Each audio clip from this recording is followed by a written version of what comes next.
Good morning, student. Today I am going to teach you Standard 5th English Grammar Chapter number 18, Direct and Indirect Speech. In our previous chapter, we learned active and passive voice, and this chapter is also important for our English grammar. English का जो base है grammar में, उसके लिए ये topic भी direct indirect speech भी important है. तो okay, let's start our lesson. There are two different way of speech showing what somebody has written or said. मतलब कि जो स्पीच है, किसी के बारे में कुछ बोलते हैं तो डिफरेंट तरीके से होती है. दो स्पीच होती है, एक डायरेक्ट और एक इनडायरेक्ट स्पीच. तो first of all we will discuss direct speech. Direct speech show the actual word of a speaker or writer. These are always shown within a inverted comma. Direct speech मतलब कि जो speaker है वो जो speak है, वो speaker या writer जो बोलता है सामने, मतलब कि कभी भी दो पर्सन की सामने बातचीत हो तो उसको हम डायरेक्ट स्पीच में लेते हैं. और जो डायरेक्ट स्पीच है ऑलवेज इन्वर्टेड कॉमा में ही आती है. फॉर एग्जांपल्स, यहाँ पे कुछ एग्जांपल है, so you can easily understand the difference between direct and indirect speech. First sentence is Mr. Verma said, I am feeling very tired. तो यहाँ पे मिस्टर वर्मा ने कहा कि मैं बहुत ही टायर्ड फील कर रहा हूँ. तो ये इन्वर्टेड कॉमा में है. That means this sentence is in direct speech. जब भी सेंटेंस इन्वर्टेड कॉमा में हो तब वो सेंटेंस डायरेक्ट स्पीच में होता है. फिर अनदर सेंटेंस है Rani said I am doing my homework. Rani ने कहा मैं मेरा होमवर्क कर रही हूँ. Third one is her mother said I shall make tea for you. उसकी मम्मी कहती है कि मैं तुम लोगों के लिए चाय बनाऊंगी. तो यहाँ पे जो said या says ऐसे जो वर्ड हो उसको हम कहते हैं रिपोर्टेड स्पीच या रिपोर्टेड वर्ब. और जो इन्वर्टेड कॉमा में होता है उसको कहते हैं रिपोर्टेड स्पीच या direct speech. Now our another speech that is indirect speech. First of all, if you not understand the difference between direct and indirect speech, so you can't understand and you can't convert the sentences into direct into indirect. मतलब कि अगर direct और indirect जो दोनों speech है आपको उस बीच में उन दोनों के बीच का डिफरेंस समझ में नहीं आएगा तो आप वो सेंटेंसेस कन्वर्ट नहीं कर पाओगे. So indirect speech. Indirect speech gives an indirect report of the actual word when we are not using the actual words. Inverted comma are not needed. मतलब इनडायरेक्ट स्पीच क्या होती है? सपोज क्लास में teacher है, कोई एक student absent है तो पूछ रहे हैं कि why she is absent today. मतलब क्या आज वो क्यों एब्सेंट है. जो अनदर उसकी फ्रेंड है या उसका नेबर है जो वो बोलता है कि she is not feel very well that's why she will not come today. मतलब कि आज उसको अच्छा फील, मतलब उसकी तबीयत ठीक नहीं है, दैट्स व्हाई वो आज नहीं है. मतलब एक जो पर्सन है उसकी बात दूसरा पर्सन थर्ड पर्सन को कहता है. सेंटेंस मीनिंग सेम होता है पर जो बोलने का तरीका होता है वो डिफरेंट हो जाता है. तो तब यूज होता है इनडायरेक्ट स्पीच. और इनडायरेक्ट स्पीच में इन्वर्टेड कॉमा की जरूरत नहीं होती.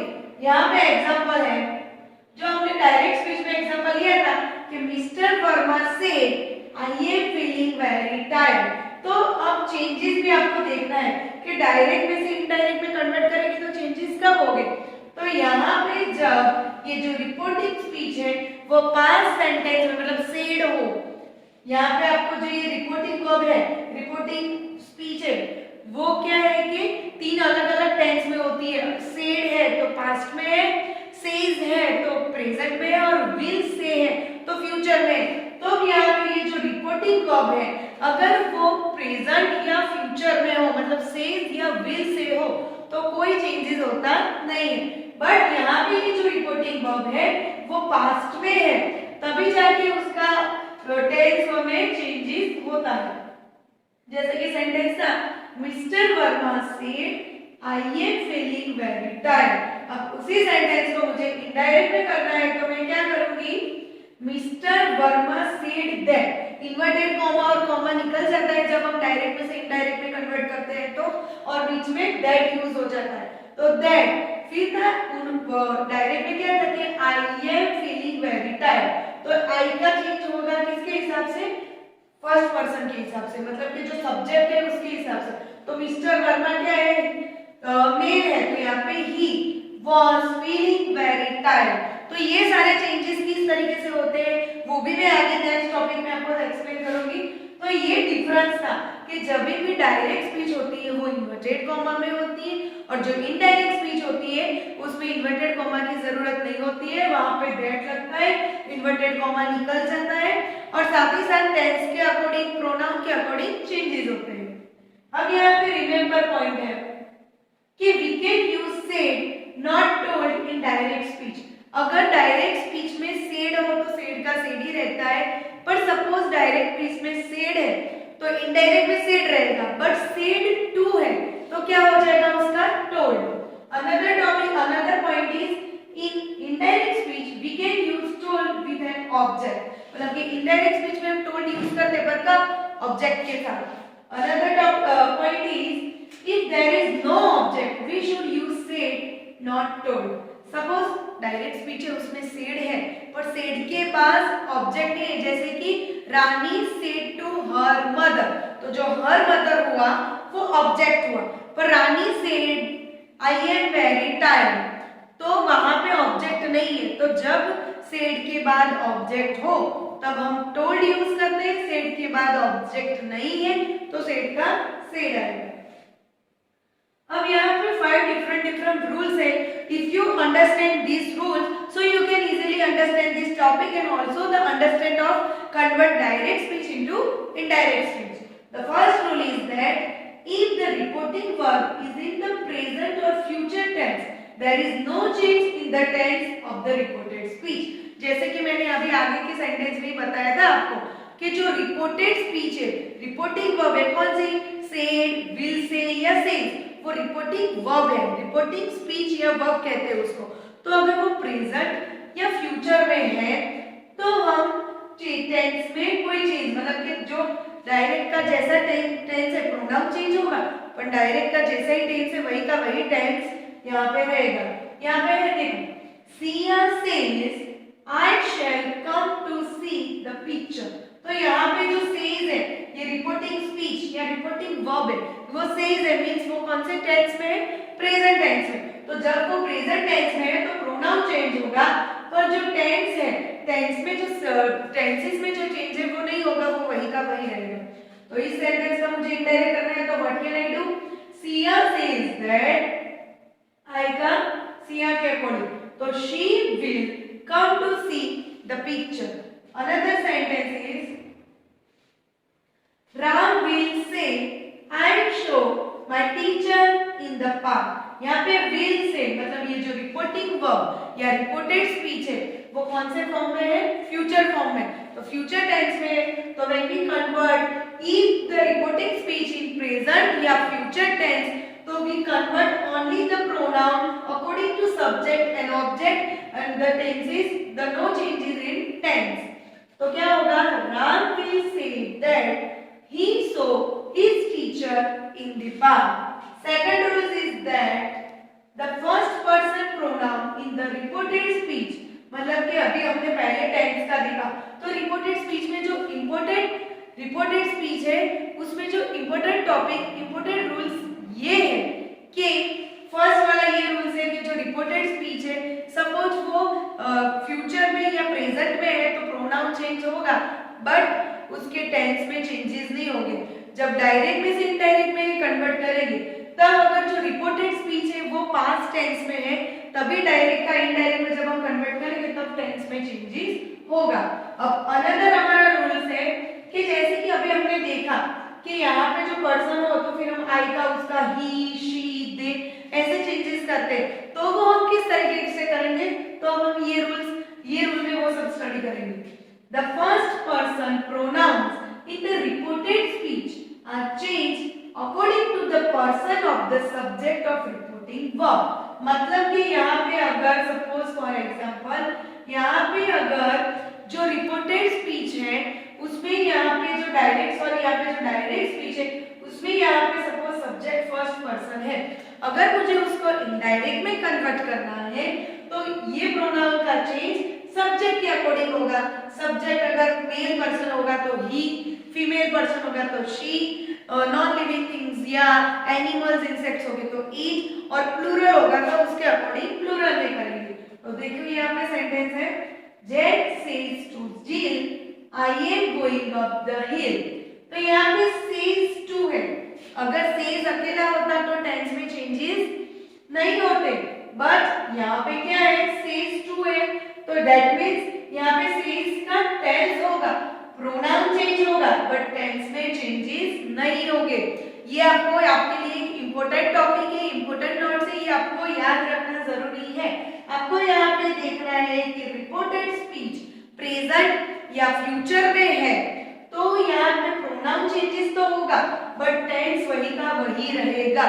बट अगर रिपोर्टेड स्पीच में जो रिपोर्टेड स्पीच अगर पास्ट टेंस में है तभी यहाँ पे टेंस में चेंजेस होगा। देखो यहाँ पे प्रेजेंट कंटिन्यूअस है, तो यहाँ पे मैंने जो चेंज किया है इनडायरेक्ट में, तो मैंने टेंस प्रेजेंट कंटिन्यूअस ही रखा है। व्हाई?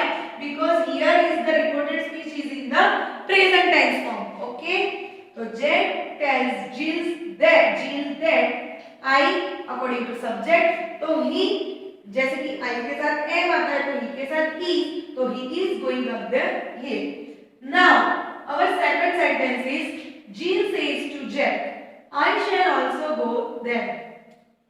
Says है तो again tells, but says है means present tense में reported speech, तो यहाँ पे tense में कोई changes नहीं होगा। तो Jill tells Jack that I according to subject, तो she will also go there।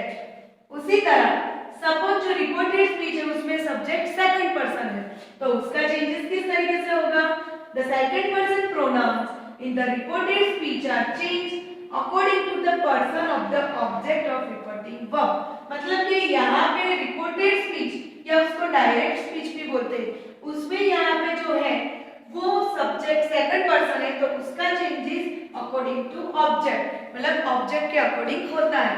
But यहाँ पे हम एक और भी चेंजेस देख सकते हैं कि यहाँ पे said to मींस जो रिपोर्टेड स्पीच है वो पास्ट टेंस में, दैट्स व्हाई यहाँ पे जो टेंस है वो भी चेंज हो गया। यहाँ पे हैव वेस्टेड मतलब कि प्रेजेंट परफेक्ट है और यहाँ पे हैव वेस्टेड मतलब कि वो पास्ट परफेक्ट में हो गया। तो टेंसेस के भी चेंजेस किस तरीके से होगा कि सपोज डायरेक्ट में प्रेजेंट टेंस में, तो इनडायरेक्ट में कौन से चेंजेस होगा वो भी हम नेक्स्ट टॉपिक में स्टडी करेंगे। तो he said to me, you have wasted my time. He said to us told. He told me that you का सेकंड पर्सन है तो ऑब्जेक्ट के हिसाब से, तो me है तो यहाँ पे I had wasted his time. My तो उसका इसके अकॉर्डिंग फर्स्ट पर्सन है तो his time। तो यहाँ पे ये देखना है कि सपोज जो डायरेक्ट स्पीच में सब्जेक्ट है वो फर्स्ट पर्सन है तो उसका चेंजेस रिपोर्टेड स्पीच के सब्जेक्ट के हिसाब से। सपोज जो डायरेक्ट स्पीच है उसमें जो पर्सन है सब्जेक्ट है वो सेकंड पर्सन है तो उसका चेंजेस जो रिपोर्टेड स्पीच में ऑब्जेक्ट है उसके अकॉर्डिंग होगा।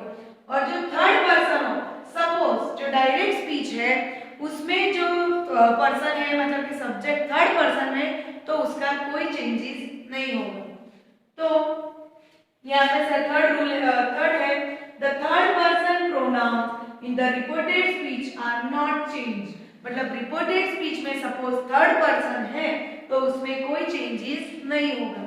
जैसे कि you said to me he is a lazy boy, तो यू सेड टू का टोल्ड मी दैट ही है थर्ड पर्सन है तो नो चेंजेस तो ही, बट यहाँ पे सेड टू वो पास्ट फॉर्म है तो यहाँ पे टेंस भी चेंज होगा। जैसे कि यहाँ पे सिंपल प्रेजेंट टेंस है तो उसका क्या हो गया, सिंपल पास्ट टेंस। तो you told me that he was a lazy boy. Now our second sentence is that I said to you they are not doing their duty. तो यहाँ पे they थर्ड है तो थर्ड पर्सन अगर reported speech में third person हो तो no changes. और अगेन यहाँ पे said to है मतलब कि यो प्रेजेंट टेंस में तो टेंस में भी कोई चेंजेस नहीं होगा तो क्या बनेगा, I tell you that they are not doing their duty. अब थर्ड रूल है, if the reporting verb is in the past tense, the tense of the verb in the reported speech should be changed as shown below।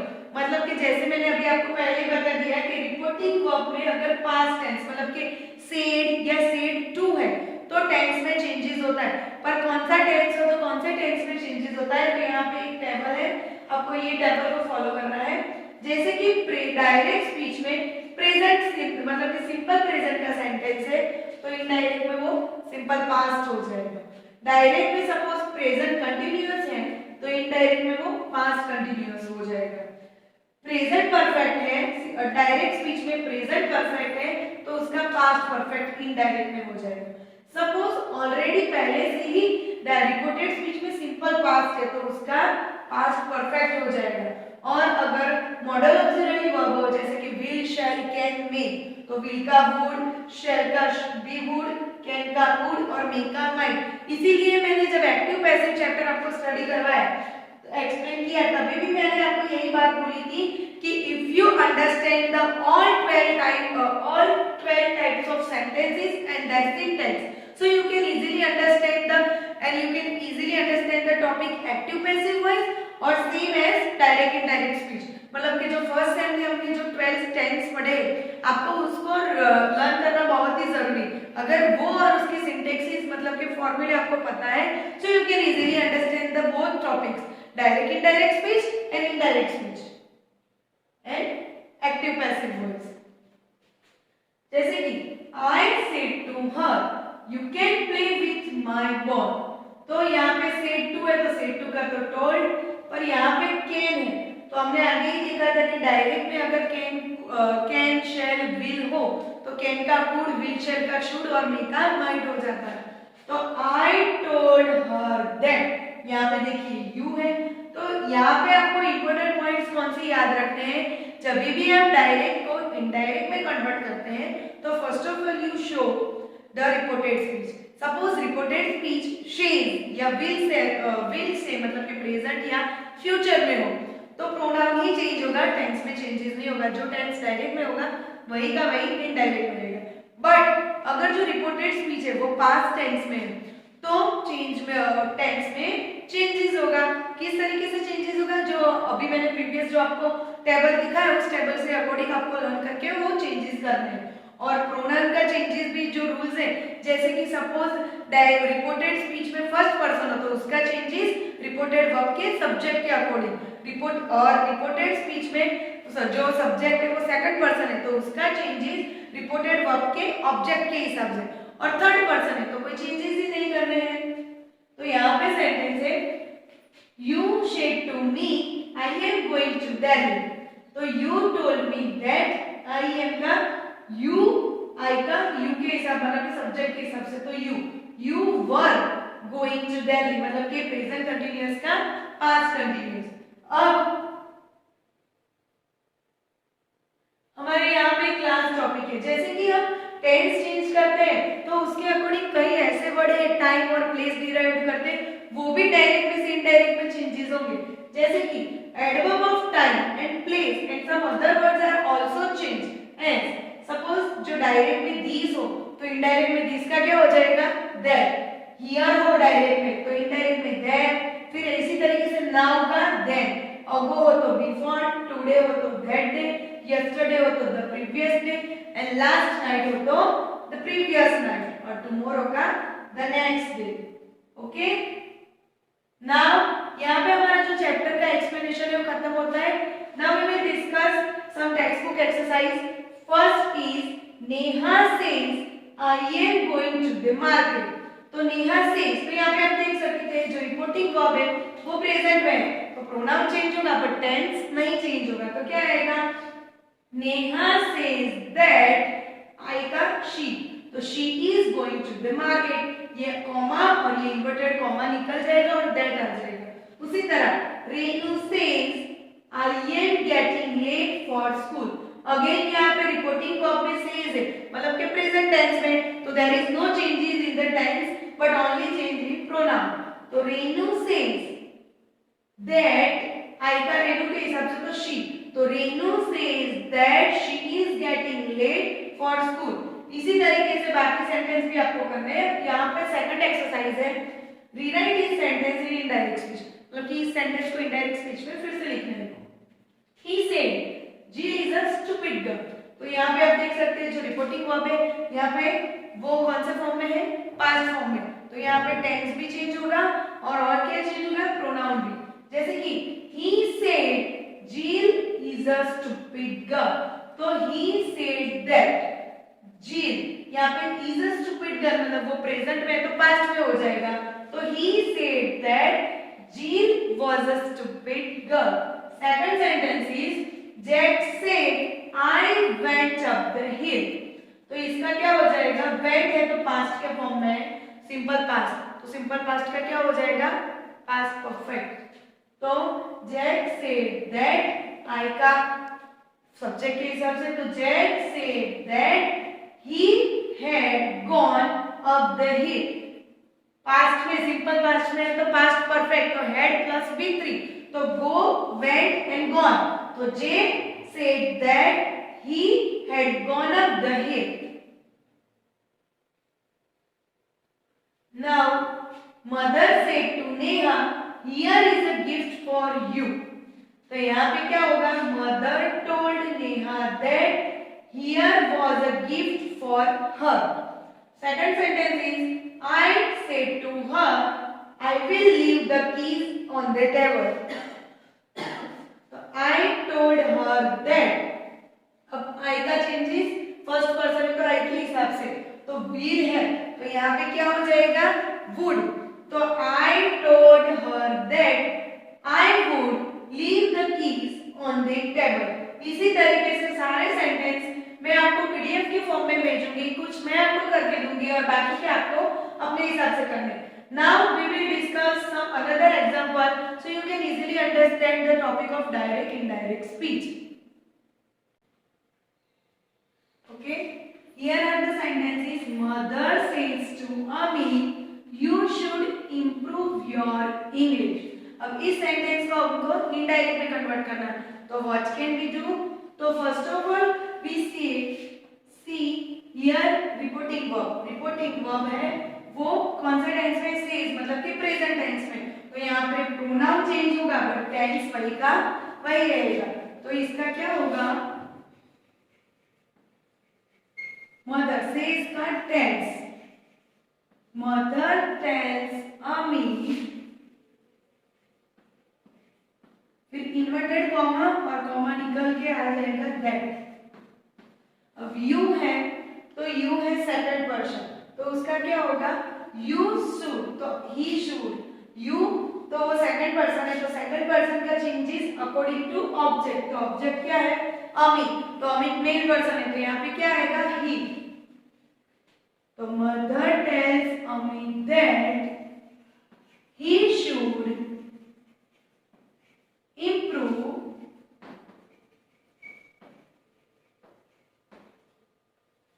Your की जगह his English, क्योंकि your किसके अकॉर्डिंग करना है, object, और object main person है, that's why we use his.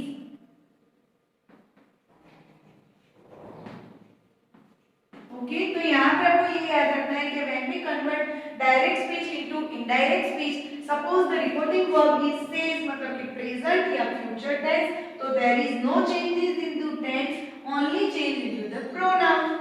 Now our second sentence is that my father said I am going to Delhi tomorrow। मतलब कि उसके पापा ने कहा कि वो tomorrow दिल्ली जाएंगे। तो यहाँ पे आप देख सकते हैं जो ये रिपोर्टिंग वर्ब है, तो यहाँ पे ये जो रिपोर्टिंग वर्ब है वो पास्ट टेंस में, that's why we are changing also into tenses। मतलब कि अगर पास्ट टेंस में है तो हम टेंस में भी चेंजेस कर सकते हैं और प्रोनाउन में भी। तो ये सेंटेंस क्या होगा, My father said का said ही रहेगा, सपोज said to हो तो told रहेगा। My father said that, अब I, तो I फर्स्ट पर्सन है तो that changes according to the subject of reporting verb। तो ये my father है तो my father का he, तो my father said that he, यहाँ पे क्या आएगा, my father says that he was going to Delhi.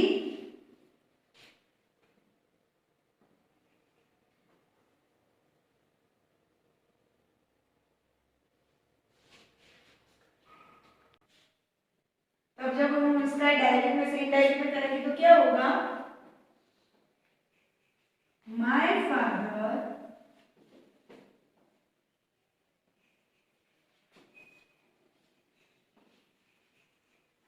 Said का सेड ही रहेगा, सपोज सेड टू होगा वो तो टोल्ड आएगा, बट सेड का सेड, तो my father said that he was going to Delhi the next day. He was going to Delhi. और जब टुमारो का हमने आगे ही टॉपिक में स्टडी किया था, द नेक्स्ट डे.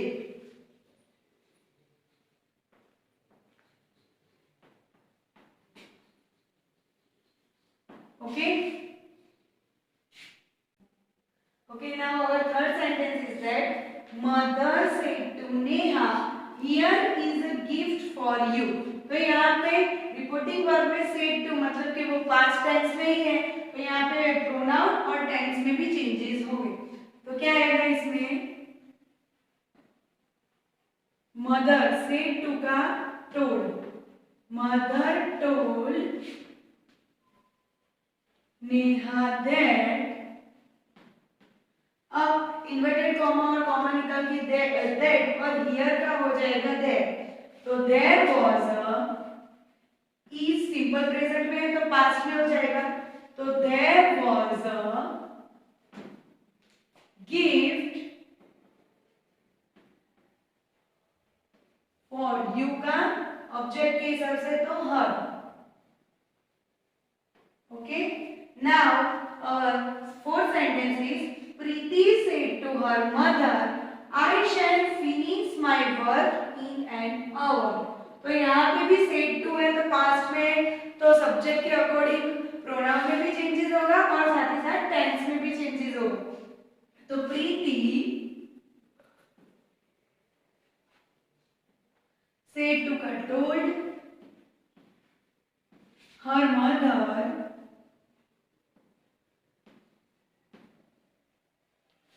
अब इन्वर्टेड कॉमा और कॉमा निकाल के दैट. अब यहाँ पे आई, तो आई मतलब के फर्स्ट पर्सन है तो उसका चेंजेस रिपोर्टिंग वर्ब के सब्जेक्ट के हिसाब से होगा. तो सब्जेक्ट में क्या है? प्रीति. तो प्रीति का क्या है हो जाएगा? प्रीति के अकॉर्डिंग शी और शैल का शुड. सॉरी, यहाँ पे शैल का वुड हो जाएगा. जैसे कि हमने आगे करा तो कि अगर विल शैल हो तो वुड, कैन हो तो कुड और मे हो तो माइट. तो Preeti told her mother that she would finish. Again यहाँ पे है माई, तो माई सब्जेक्ट के हिसाब से फर्स्ट पर्सन है तो माई, तो यहाँ पे प्रीति तो हर. तो Preeti told her mother that she would finish her work in an hour. Okay, तो इसी तरीके से डायरेक्ट को इनडायरेक्ट में किस तरीके से कन्वर्ट करना है वो इस टॉपिक में हमने स्टडी किया. I hope you all understand this chapter. Thank you.